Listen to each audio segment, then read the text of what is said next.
Vous êtes ici sur le site unique de vinification des vignerons de l'Occitane.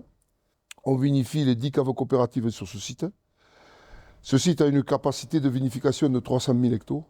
C'est un outil de vinification qui correspond vraiment aux demandes des marchés de maintenant, c'est-à-dire du vin de l'AOC jusqu'au vin fruité que demandent les nouveaux consommateurs.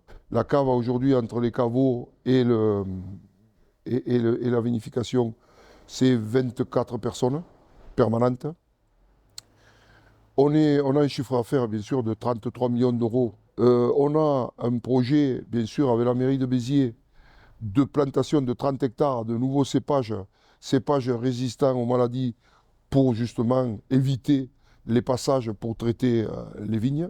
C'est vrai qu'on est quand même un acteur économique assez important puisqu'on est le plus gros. À vinifier tout sur place, nous sommes le plus gros de la région.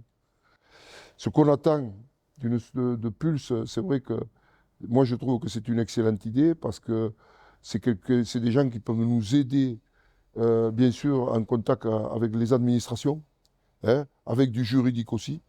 Donc c'est quelque chose d'important. Puis on a Viaterra qui nous aide justement sur le caveau pour l'implantation des caveaux, pour les déposes de permis. Donc c'est vrai que le partenariat avec la ville de Béziers, c'est une bonne chose, parce qu'on a un président de l'agglo qui comprend ce que c'est la viticulture. On oublie un petit peu ce que c'est la viticulture. Dernièrement, les éléments ont permis de montrer que quand même encore l'agriculture était en place dans notre région. Il y a une surproduction, pas tellement une surproduction, une mauvaise organisation commerciale qui fait qu'on n'a pas fourni des vins à des moments donnés, et c'est les Espagnols qui nous ont pris la place. Et aujourd'hui, il faudra qu'on regagne cette place. Donc il faut se rapprocher, il faut faire des fusions. Aujourd'hui, il faut éliminer une partie de vignobles qui ne correspond pas.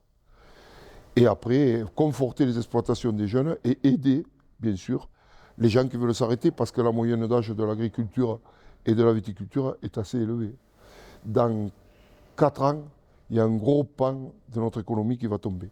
Donc il faut se réorganiser et conforter les exploitations. Et moi j'ai espoir à l'avenir, sinon on n'investirait pas comme ça. Voilà.